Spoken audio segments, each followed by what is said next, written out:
Hi, everyone, and welcome to today's program. We are particularly excited to feature Professor Aristotle Papanikolaou so we can discuss a major new document issued by the Greek Orthodox Church, Archdiocese of America, on the social ethos of the Orthodox Church.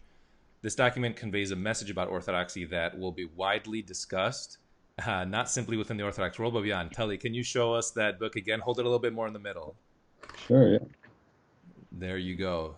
So anybody Mhm. who wants to pick it up, you could read the document on And the Archdiocese website, or you can pick up the okay. document that Telly's holding up. Before hmm we begin, I want to say a few words about Professor Papanikolaou. So, or Telly, if that's okay with you. Sure. Telly is a professor of theology, the Archbishop Demetrios Chair of Orthodox Theology and Culture, and the co-director of the Orthodox Christian Studies Center at Fordham University. He's also a senior fellow at the Emory University Center for the Study of Law and Religion, and the author and co-editor of a number of books. So obviously you come with a wealth of expertise as we approach this conversation. So I want to welcome you, Telly, to your Thank you. first virtual HALC event. It's great to Yeah, have you on. that's great to be on. For many of you as well, Telly had featured in one of our in-person events in New York in the past, together with the co-chair of the uh, Fordham Center, George Demetrios, who we featured a number of times, both on our podcast and on in our virtual events. So it's really great that we can get you on as well now. Thank you. Great to be here. So Telly, as I mentioned earlier, the Greek Orthodox Archdiocese of America issued a document on the social ethos of the Orthodox Church, which you contributed to. And I hmm think it's safe to say that for many people, it's common to separate our identity as Orthodox Christians from our everyday life. This document kind of turns that on its head. What's so groundbreaking about this new social ethos document? Well, there are several factors. One is that these kinds of documents don't typically exist within the Orthodox Church. They've been fairly common within the Roman Catholic Church over the past 200 years or so, which has developed a what they call Catholic social teaching. And probably the most famous papal encyclical associated with this sort of development of Catholic social teaching was Rerum Novarum, which dealt with economic and labor issues. So in the 19th century, in the Roman Catholic world, it was a little bit uncommon for the Roman Catholic Church to actually speak on those particular kinds of issues. And then since then, there has been a kind of cumulative um, sort of reflection, one might call it, on social issues that has developed into a body called Catholic social teaching. You can Google Catholic social teaching, things will come up, and people can learn about that. So within the Orthodox world, these type of documents aren't necessarily common. Um, so a couple of groundbreaking things, of course, is I mean, again, that this document is being issued, that it's coming from the initiative of the Ecumenical Patriarch, although it's important to indicate that it's not an official document of the Ecumenical Patriarchate. It's not even an encyclical, let's say, of the Ecumenical Patriarch, the way some papal encyclicals might be. But it comes from his initiative. He appointed, members to kind of think about these issues, draft some language, see how an approach can, perhaps be articulated. And, for a few years, you can see the list of participants in the document if you go online or get the hard copy. And so for a few years, sort of we worked on various parts and on drafts. It then got passed around to various hierarchs around the world. The Ecumenical Patriarch, of course, himself looked at it, commented on it. Hierarchs within the Ecumenical Patriarchate, other experts have kind of taken a look at it. And and so then eventually this came out as a kind of coherent piece with his endorsement, with the endorsement of Archbishop Epilephoros, putting it on the Greek Orthodox website, Archdiocese website, and I think it's going to be disseminated to the priests. At least that's what I've heard. So yeah, and then so yeah, I mean, I think that's the major thing is that within the local autocephalous churches, and so for viewers who don't, or for listeners who don't know what that means, the Orthodox Church is, we don't have like the ecumenical patriarch has a primacy within the jurisdictions, among the jurisdictions, but everybody recognizes it's not quite the same as the kind of power, let's say, that the Pope has. So the Pope can actually decide, to remove, let's say, the Archbishop of Seattle, and no one can really say anything. The ecumenical patriarch cannot go into the Church of Greece and just remove people under its jurisdiction. So there is a different sense of authority there. And many of the local churches have been dealing with ethical issues. They have committees for bioethics and things like that. The Russian Orthodox Church did come out with something called the Social Concept document in 2000. So there exist documents. But I will say, though, that commenting on specifically sort of social issues in a broad sense and in a bit of a more coherent sense is very rare, even amongst the local churches in terms of local documents. Why do you think that is? I know you mentioned the Catholic Church has had, writings on this in the 20th century, going back, decades. Why is it that the Orthodox Church has, I don't want to say been behind on that front, but, why haven't we seen any major writings like the one that we're seeing today? I think it's a good question. A lot of it has to do with history, the fact that, for centuries you have a tradition of thinking about,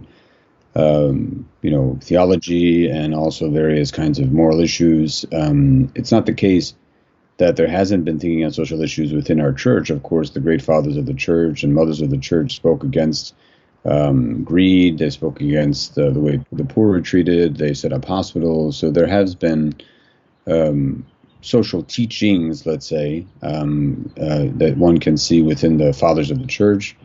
They've spoken out against certain issues. Have they been collected in a kind of coherent way in which the way this document tries to perhaps present some of these issues and how they're interrelated to each other? No. But look, I mean, you have the fall of Constantinople, and then you have the Ottoman Empire pretty much canvassing most of what we know today as the traditional Orthodox countries. So in that kind of in that kind of situation, the modus operandi is survival, really, and it's much more difficult to keep a kind of intellectual tradition alive and to have people think about producing documents or thinking about bringing theologians together to talk about these issues, etc.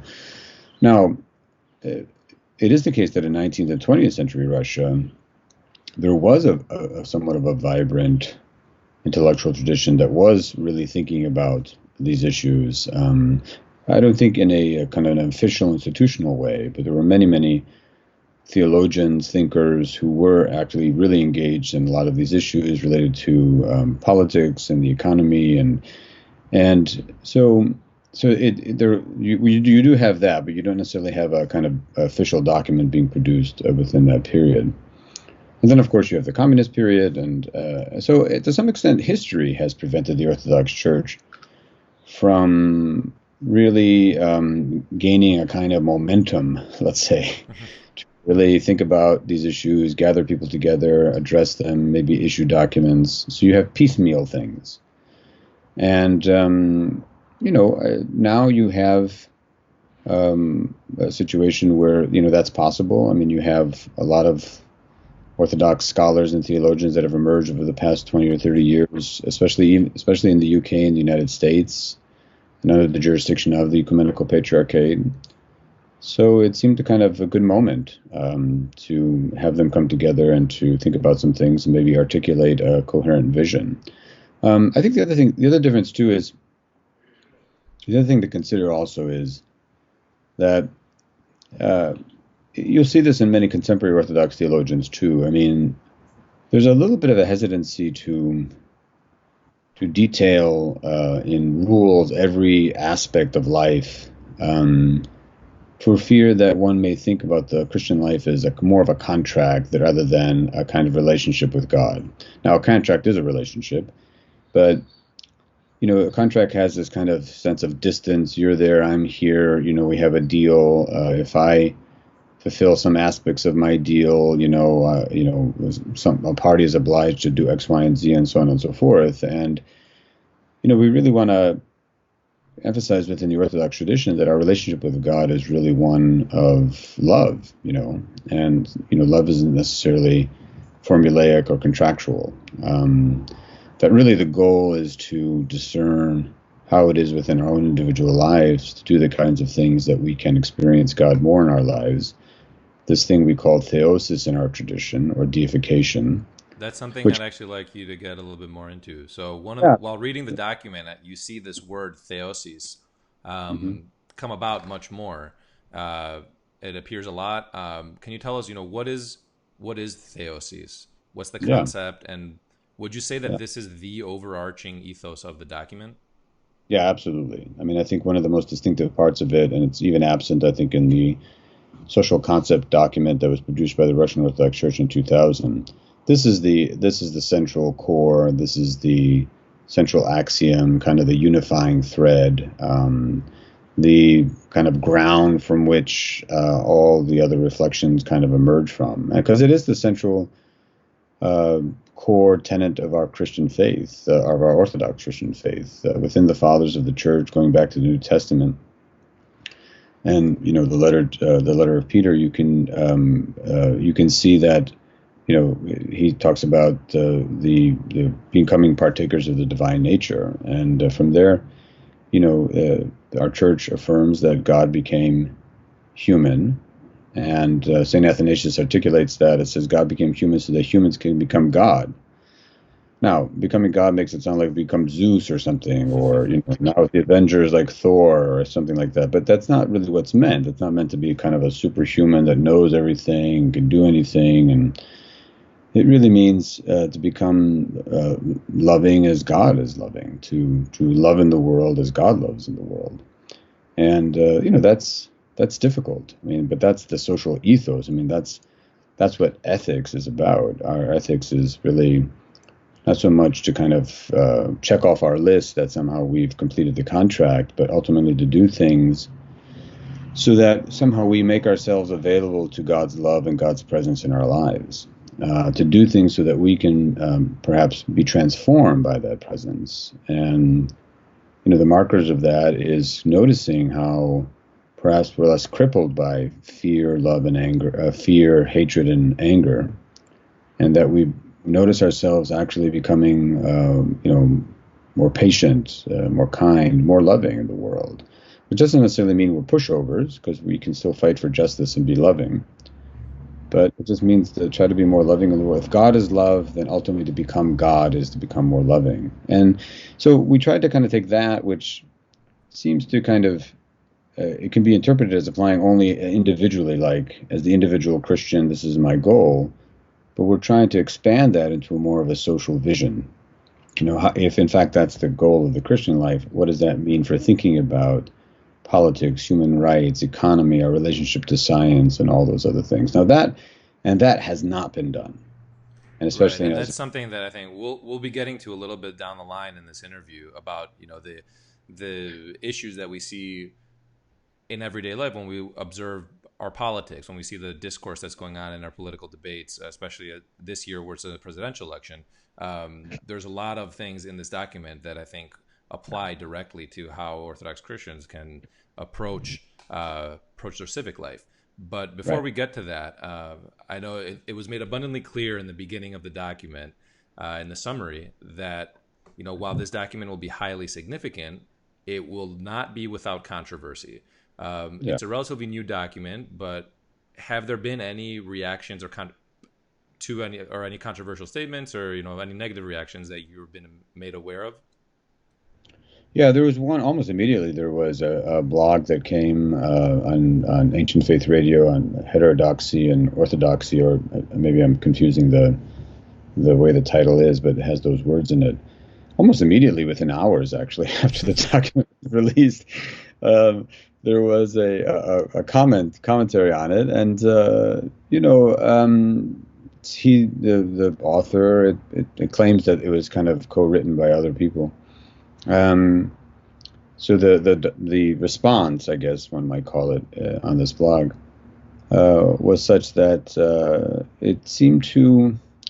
It was very unclear, actually. I mean, it seemed at some points indicate that the document was making a good attempt at this, and it was good that it did this, but mostly that it wasn't. I get the thrust of the criticism was that it wasn't more forceful against some of these more culturally dominant issues of our day, especially related to sexuality. And the blog did make some inaccurate statements, and there were some people in the comments that sort of kind of pointed that out. So that's one particular reaction. But since then, I think it's been mostly positive. I mean, it's through being pushed through Facebook and Twitter and some other forums. I think that the reaction has been actually mostly positive. That this is, look, and this is meant to be a starting point, a building block, a kind of. We're happy that there's conversation that will be generated. We're actually trying to organize conversation. We're trying to organize in various academic journals, through various more popular forms of media. We want people to be engaged in this document and to give feedback and to comment and to have conversations. So we don't mean this to be some kind of final word that stifles conversation. We want it to be something which generates it. And I think what's unique about this is that rather than having piecemeal comments or suggestions or even just letters from bishops, or this is a coherent vision.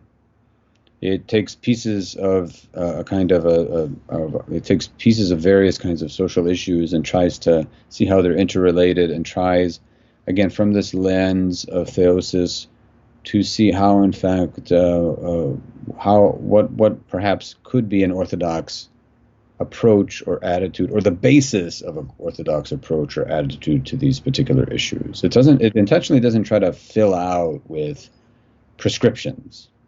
It intentionally doesn't. It's a starting point, like you mentioned. Yeah, and it's supposed to spur debate. Yeah. And I want to take a step back, though. You mentioned that this was an initiative that was endorsed by the Ecumenical Patriarchate. Can you tell me a little bit about, and our audience, why is it significant that this document comes with the backing of the Ecumenical Patriarchate, as opposed to being a document that would be led by a national church or an autocephalous church, like the Church of Russia or Greece, for example? Yeah, definitely. Again, just to remind the listeners that we are a union of autocephalous churches.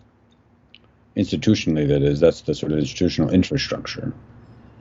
And, that means that every kind of local church, we might call them, some are national, some aren't, but some of the local churches have a kind of institutional independence. In our day, though, it's just simply a reality that within these local churches, within most of them, that is, nationalism has been somehow linked to these local churches. So, for example, an autocephalous church is the Serbian Orthodox Church, or the Bulgarian Orthodox Church, or the Romanian Orthodox Church, and the Greek Orthodox Church, or the Orthodox Church in Greece. So, if the Archbishop of Athens were to, take this initiative and issue this document, it would be, and he would ultimately proclaim it or talk about it. He's seen as someone linked to the geographical space of Greece. People, when they see him, they see maybe an Orthodox bishop, but they see Greece. Mm-hmm. The Ecumenical Patriarch really has maintained that, that sense of ecumenical, that sense of global kind of iconicization of Orthodoxy in the world. When you see the Ecumenical Patriarch, you see global Orthodoxy.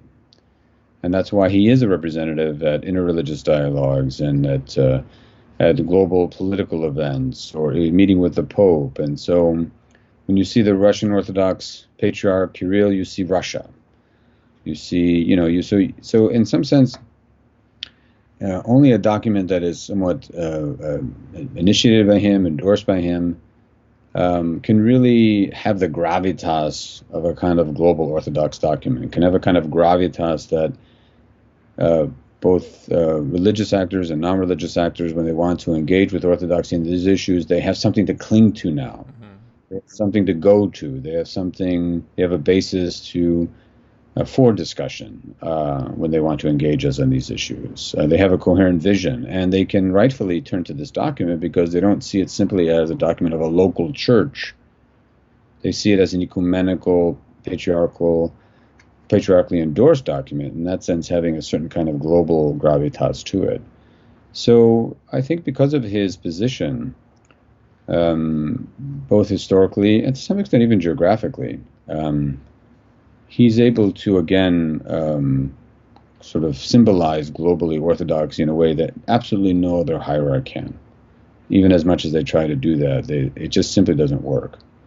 And from that point of view, a document that comes from his initiative and comes with his endorsement has a certain, again, kind of weight that locally produced documents don't have, because they're a little bit more nationalistically inflected, one could say.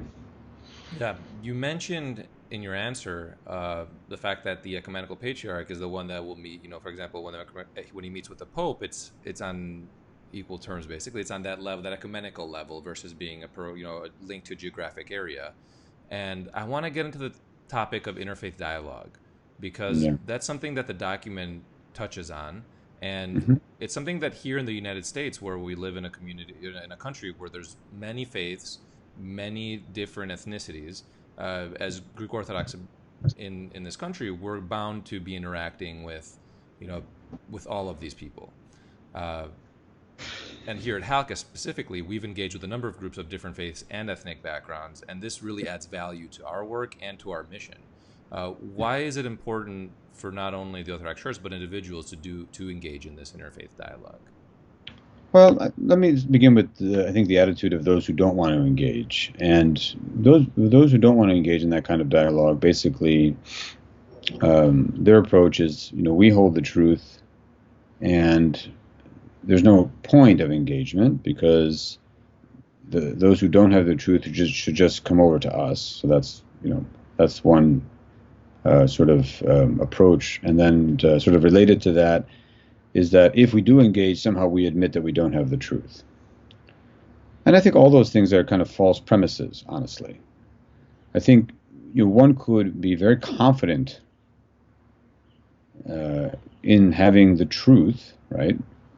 And in the Orthodox Church, the truth is that God became human so that humans can become God.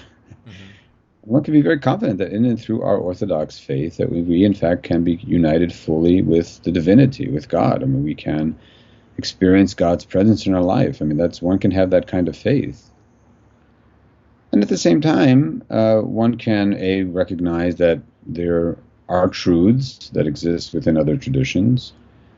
One can recognize that one can just have conversation with other traditions and learn from them without necessarily giving up your confidence in your truth, in the truth of the Orthodox faith, that is, right, which we consider to be the truth of God and God's truth for humanity. And so I think, again, those premises are false, because you can cling to a confidence, a faith, that this, in fact, this relationship that we kind of articulate, that has been revealed in Jesus Christ, that we have with God, is the truth, and yet still, again, kind of recognize how that truth is somehow, perhaps inchoately even articulated within other traditions, but also just simply, have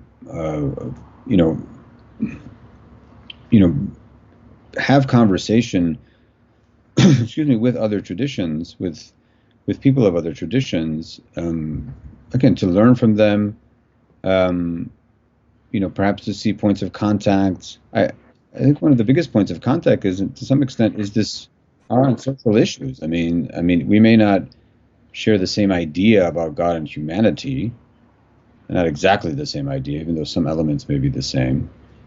But it's clear that there is some overlapping consensus on the way in which we might want to approach certain issues, especially issues related to poverty or perhaps healthcare or just distribution of resources or even war or other kinds of issues. And those are all issues that are in the document. It's really fascinating to read what the authors are presenting. And, you mentioned poverty, wealth distribution, healthcare. The document talks about human rights, wealth, taxation, science and technology, the environment. I want to bring in a question from the comments. And I want to invite anybody who's watching to ask questions in the comments, because we'll take them and we'll present them to Telly. But this question is from Vanessa Camberis, who asks, how was the decision to include certain issues in the document made, and why are certain topics excluded? And I think this gives us an opportunity to kind of talk about some of the more controversial issues that are in the document. Right. Well, I mean, again, we didn't want it to be comprehensive in the sense of giving the wrong idea that somehow we have sort of a document that is trying to check off every box in a way in which people then can cling to as just simply a kind of program to follow, right? Again, it tried to give a general framework. It tries to give principles of guidance. And I think principles of guidance, and we picked on the issues that probably are most recognizable when it comes to something like social ethos or social issues related to perhaps social, to use Catholic language, social teachings. It would help perhaps as a follow-up to what specific issues perhaps Vanessa is indicating weren't included, that maybe she was surprised not to see. So again, some issues rather than others, probably issues, again, most recognizable as being related to kind of social issues, probably issues, pressing, probably issues that could be more generally articulated, again, so as not to give the impression that we're giving some kind of playbook by which people just simply need to follow. But again, more of a kind of invitation for continuing to think along in relationship to those issues too. One last thing before you go on, and back to the ecumenical question, Bill, if I could circle back very, very quickly. Sure. One of the other important things about ecumenical discussion too is to realize when the Orthodox make mistakes. And what I mean by that, and I have to be very careful, is not so much mistakes on dogmatic teachings, because that's not what I'm talking about, because those are non-negotiable for the Orthodox Christian. But we make claims about other traditions that sometimes just aren't true. And sometimes we learn that when we, in fact, converse with the other traditions. So, I'll give you one example. For a long time in our Orthodox tradition, especially in the 20th century, we were claiming that, the other Christian traditions abandoned this notion of theosis or deification. And that's patently false. But for a long time, for decades almost, we were making those kinds of claims, and really almost as a way of justifying our difference between ourselves and them. And again, that's false, but we wouldn't really know if that's false unless we really engaged the writings of other traditions, if we actually talked with other people. So again, one of the important things about conversation is also to realize that maybe some of the things you're saying about these other traditions is just incorrect and inaccurate, and it's not. It shouldn't be part of a social ethos to basically relate to the other that doesn't share your belief in a way that you're simply misrepresenting them and mischaracterizing them, because that doesn't create the kind of social ethos that ultimately we're trying to, that ultimately is demanded from our Christian calling. And I think that brings up a great opportunity to include the next question that we got in our comments. This one's from Andy Zemenides. And you talk about that ethos that you want to convey, and so his question for you is, how would you define the overarching ethos, social ethos of the Orthodox Church, rather than issue by issue guidance? Again, the overall ethos is one in which we're all individually struggling to make ourselves available to God's love for us, which is always there. It's not like God is never not loving us. It's never like God is never not looking at us. There's a wonderful story where a monk was asked, what do you do when you pray? What do you ask when you pray of God? He says, I don't ask anything. And then he was asked, well, why do you pray for so long? He goes, well, because I just want to look at God and I want God to look at me. And, God is always looking at us. There's never a time when God is not looking at us. We're always either putting up a mask to hide from God, or we're putting up we're closing the door, or we're closing the drapes, and, it's the real Christian struggle in many ways is to always just have that moment of experience and realization of God's presence and God's love for us and God's looking at us. And so then, if in fact that's the goal and the struggle of the individual Christian life, then that should shape how we in fact, face the world, face the person that doesn't believe what we believe in, face the challenges that all human beings are somehow facing. We have to realize that the church space is not the same as the non-church space. So to some extent, when we come into church and we, commune with our fellow Orthodox Christians, we all believe in Jesus Christ. But when we go out into the world, not everybody believes in Jesus Christ. And so we're also challenged to figure out, how do we relate to those people? And, to some extent, I say this in one of my books, we like to talk about, point to monks and saints in our traditions who lived in the desert, battling demons. Well, the space of the political in many ways is kind of like a desert, because there we're tempted to demonize others that don't think the way we do, that don't believe what we do. And so, in fact, if our goal is to become more united with God and to love as God loves, then what is demanded of us when we live in that space when people don't believe what we believe? What is demanded in that space when we're, inhabiting a space that's shaped structurally by certain kinds of economic policies? What's demanded of us in that space when technology is kind of advancing at rates that we can't even keep up with? What's demanded of us in that space when we experience a pandemic? That's the thing that we're trying to look at, right? What's really demanded of us in those particular kinds of spaces when these particular issues start to emerge. You mentioned science and technology, and I found it really interesting when reading the document to explore that aspect. How do you, what role does technology and what role does science play in how we view, or how Orthodox Christians view the world and view themselves? And I think especially now in this age, especially with the coronavirus pandemic, the lockdowns, a lot of debate on how churches can reopen. I'd love to get into a little bit more detail on, on that relationship, the science and technology, as it's presented in the document. Well, again, that's a real that's an evolving kind of our Orthodox thinking on that is somewhat evolving, and one of the reasons why it's evolving is because, again, we haven't quite. It does feel like we're playing a little bit of catch up because, again, we have to remember that our intellectual tradition was really crippled in many ways by Ottoman and communist occupations, and it's now in the post-communist period that somehow we're developing, and where there are people being trained, and there's a kind of a momentum of sort of intellectual vibrancy, I think, within the Orthodox world. And there's a wonderful project in Greece that got tremendous funding. If I may, just its acronym is SO. So I'm going to kind of admittedly look on my thing here and kind of see what the acronym is. I believe it's Science in the Orthodox Science and Orthodoxy Around the World. That's what it is. And if people Google the SOW project, SOW, Science and Orthodoxy Around the World.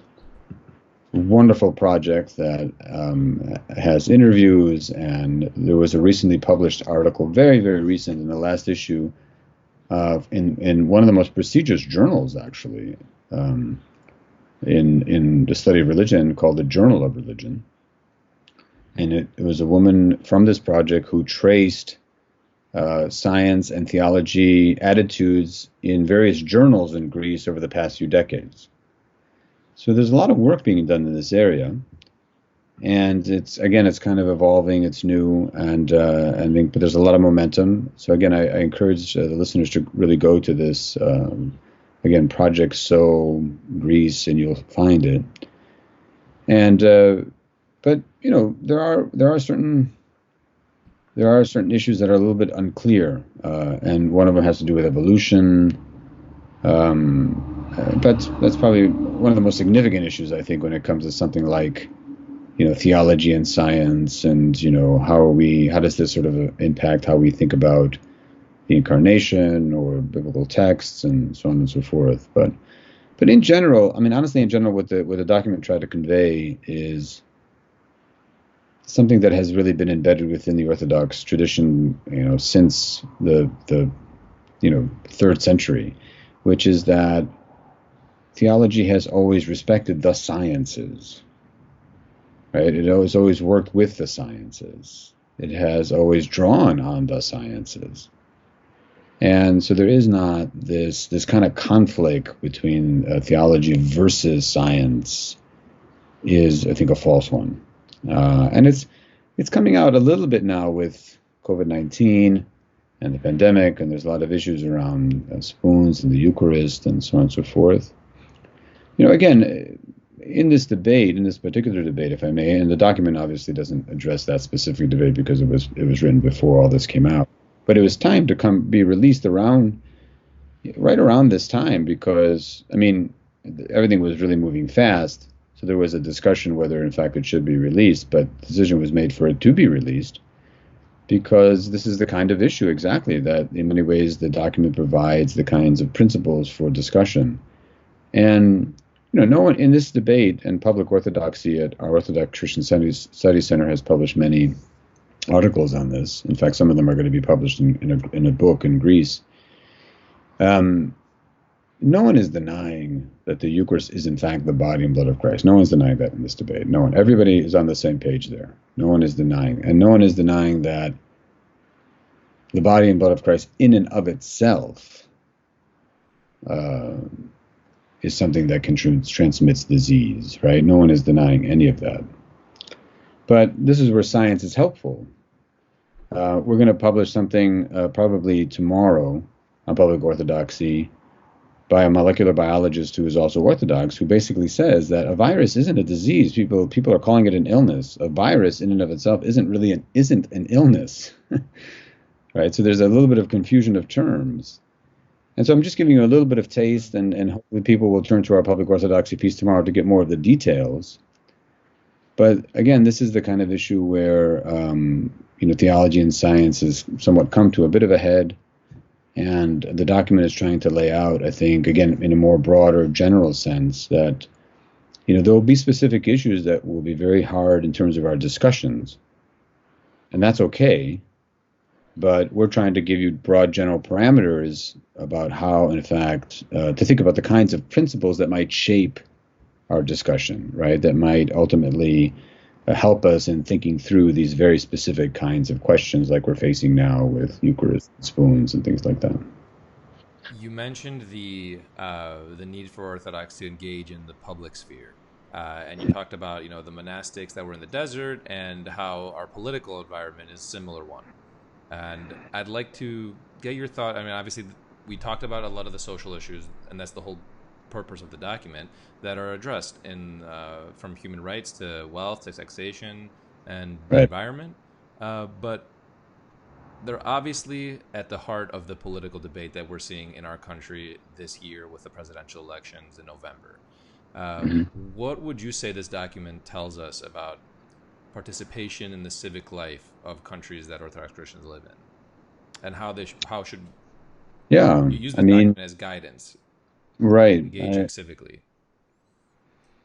Well, I think the document again tries to reinforce the idea that the political space is not identical to the ecclesial space. So, again, within our ecclesial space, whether that's a youth gathering at these orthodoxy on taps, or whether it's obviously participating in the Holy Eucharist. I mean, we take it for granted that we share a certain common faith, especially on the incarnation of our Lord and Savior Jesus Christ. When we go into the political space, we can't anticipate that. Even in those traditional Orthodox countries where we see that there are many who quite interestingly, somewhat amusingly, identify as Orthodox, but also identify as atheists. I remember in Greece in 2004, actually, I was at a conference, and there was a philosopher who was getting up to speak, and I asked the organizer of the conference, is he Orthodox? And she looked at me kind of funny and said, of course he is. And then after about 15 minutes of speaking, I said, does he believe in God? And she said, no, of course not. So this is quite common in some of the Orthodox countries, even in countries like Italy as well, which is a Catholic country. So anyway, there's in other words, the point is that there's diversity, there's pluralism of beliefs. And I think the temptation for the Orthodox, particularly in the Orthodox countries, because obviously we can't do that here, the temptation for the Orthodox is to, especially at the institutional level, is to kind of assert a certain kind of preeminence, but a preeminence that makes perhaps people of other faiths feel that they're not necessarily full citizens in the political space. But perhaps maybe they can't even identify, let's say, with, the nation itself. And that's a temptation, and I think it's a temptation that maybe goes back to a certain Byzantine idealist sort of period of the empire. And but we today in the nation-state world, we're no longer living in the realm of empire. And there's a different kind of political configuration. And the Orthodox churches, I think, in those particular Orthodox countries, I think have to really promote what I would call political pluralism. They have to allow for difference of beliefs and faiths and difference of opinions and maybe even moral pluralism. To exist within a particular civic space. So the kind of civic participation they should be encouraging is a kind of civic participation that ultimately, I think, affirms democratic principles. But democratic principles not in the sense of simply the majority rules, because I don't necessarily think that's the kind of democracy we're talking about, but democratic principles in the sense that people's dignity and inviolability and uniqueness are somehow affirmed, even if they don't share our faith in our Lord and Savior Jesus Christ. That's the kind of civic participation they should be affirming and encouraging, and there needs to be a resistance, I think, to politics of demonization, which can occur both in those spaces but also in the United States as well. I think that's the thing we have to be very, very careful about, is a kind of knee-jerk reaction to a kind of politics of demonization. When it comes to the upcoming election, I know people want to be told, maybe who they should vote for, or how the Orthodox Church maybe should support one party over another, or something like that. But I don't. That to me is a big mistake. I just think no matter how we vote, there are no clean hands. You can't. There's no pure vote in the sense that once you vote, you feel like you've voted in such a way that somehow you're not implicated in something that is ultimately in contradiction with your Orthodox faith. Even not to vote is not a pure vote. Any kind of vote one puts down to some extent, and that's just the way of the world, implicates us in something that is in contradiction with our faith. And I just think we have to kind of go forward and with integrity and with discernment, vote in the way that we think we should vote, all the while recognizing that in the political sphere, again, there's no, there can be no sense of purity in the sense that, I'm absolutely on the right side, and there's nothing, because I'm on this particular side, I'm absolutely not implicated in anything that's in contradiction with my church. That just simply is not possible, I think, within the kind of political space that especially in a democratic pluralist space, which is, I think, the kind of pluralist space that our own calling to theoses actually demands that we encourage and promote. And that's a great way, I think, to wrap up. I know Fordham is a Jesuit institution. I went to Loyola University here in Chicago, which is also a Jesuit university. And one of the things that were consistently, hammered into our education was that concept of social justice and that mission to encourage students to set out and make the world a better place. And fundamentally, I see that in this document with the concept of Theosis, to Orthodox Christians to head out and really make the world different and better. And the other thing and the other thing that the Jesuits aren't afraid of is to think about their faith in relationship to what they learn from other disciplines, like the sciences. And that's what we're also trying to encourage in this document as well. And we have nothing to fear. I mean, our faith in the incarnate one, that God became human so that humans can become God, is rock solid. But at the same time, we shouldn't be afraid of thinking about that faith in light of what we know from other disciplines, whether that be science or philosophy or history or economics or whatever. Tully, I want to thank you for joining us and talking to us about this important document. And for everybody who's listening and is interested, definitely you should head to Public Orthodoxy and check out a lot of the writing that's been published on there. Because you might find something really interesting on a number of issues, especially now during the pandemic. There's been a lot of great writing that's been published. So take a look. I know you mentioned there's going to be a document produced soon as well, possibly tomorrow. So in Greece, actually, in Greek, that's going to put together. But people who would like to read some of these things in Greek or know people in Greece, we can make that available too. Perfect. Tully, thank you very much. Thank you. You're welcome. Thank you to our audience and to all the questions we got. That wraps up our conversation. Thanks again. Great. Have a great day. Take care. Bye-bye.